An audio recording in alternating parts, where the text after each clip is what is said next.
Welcome to my channel Sheela's home and beauty.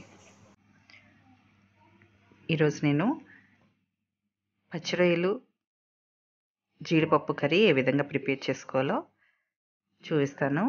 ఇది పచ్చి జీడిపప్పు. ఈ విధంగా కట్ చేసి వాటిని వేడి నీటిలో వేయాలి. తర్వాత ఒక ప్యాన్లో ఆనియన్స్ వేసి పచ్చి రొయ్యలు వేసి అవి డ్రైగా అయ్యే వరకు ఫ్రై చేయాలి. అది కొంచెం బ్రౌన్ కలర్ వచ్చిన తర్వాత అల్లం వెల్లుల్లి పేస్ట్ కూడా వేసుకోవాలి.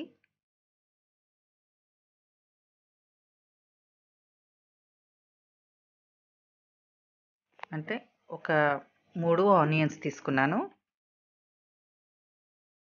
అంటే ఒక చిన్న కప్పు ఆనియన్స్, అలాగే కప్పు రొయ్యలు కూడా తీసుకున్నాను.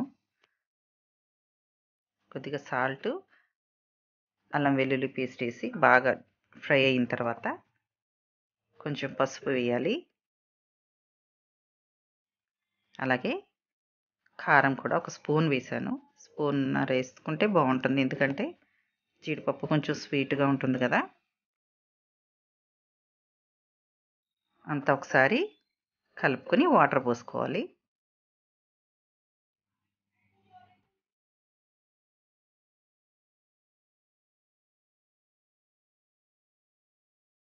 వాటర్ పోసుకుని బాగా కలుపుకొని కొంచెం దగ్గర పడే వరకు దీన్ని మగ్గనివ్వాలి. ఇది మా వెస్ట్ గోదావరి స్పెషల్, ఎందుకంటే ఈ సీజన్లో పచ్చి జీడిపప్పు బాగా వస్తుంది. జీడి చెట్లు ఎక్కువగా ఉంటాయి మాకు ఇక్కడ.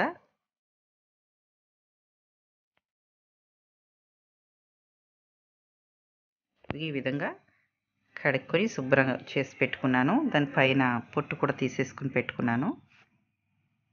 ఇది డ్రై అయింది కదా. ఇప్పుడు డ్రై అయిన తర్వాత ఈ పచ్చి జీడిపప్పు అందులో వేసి,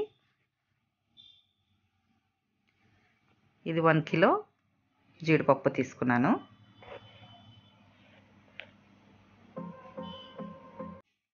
అంటే గింజలు 1 కిలో తీసుకుంటే ఒక కప్పు, చిన్న కప్పు పప్పు వచ్చింది. అది ఉడకటం కోసం కొద్దిగా వాటర్ వేసుకోవాలి, ఎక్కువగా అవసరం లేదు. ఆల్రెడీ వేడి నీటిలో వేసాం కదా జీడిపప్పు. కొద్దిగా వాటర్ పోసుకొని కొంచెం మగ్గనివ్వాలి. దగ్గర పడిన తర్వాత గసగసాలు, లవంగాలు, చెక్క, యాలకులు కలిపి పౌడర్ చేసి పెట్టుకుంటాను నేను. అది ఒక స్పూన్ వేసాను. వేసి బాగా కలుపుకొని స్టవ్ ఆఫ్ చేసుకోవటమే.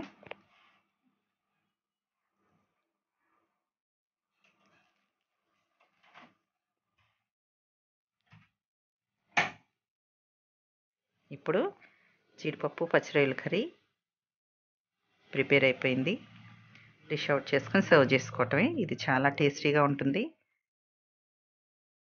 మీకు ఎవరికైనా ఈ విధంగా పచ్చి జీడిపప్పు దొరికితే ఇది చికెన్లో వేసుకోవచ్చు, మటన్లో వేసుకోవచ్చు, అలాగే రొయ్యల్లో కూడా వేసుకోవచ్చు. ట్రై చేసి చూడండి. ఈ వీడియో కనుక నచ్చినట్లయితే లైక్ చేయండి, మీ ఫ్రెండ్స్ అండ్ ఫ్యామిలీతో షేర్ చేయండి. అండ్ మరిన్ని అప్డేట్స్ కోసం మా ఛానల్కి సబ్స్క్రైబ్ చేసి బెల్ ఐకాన్ ప్రెస్ చేయండి.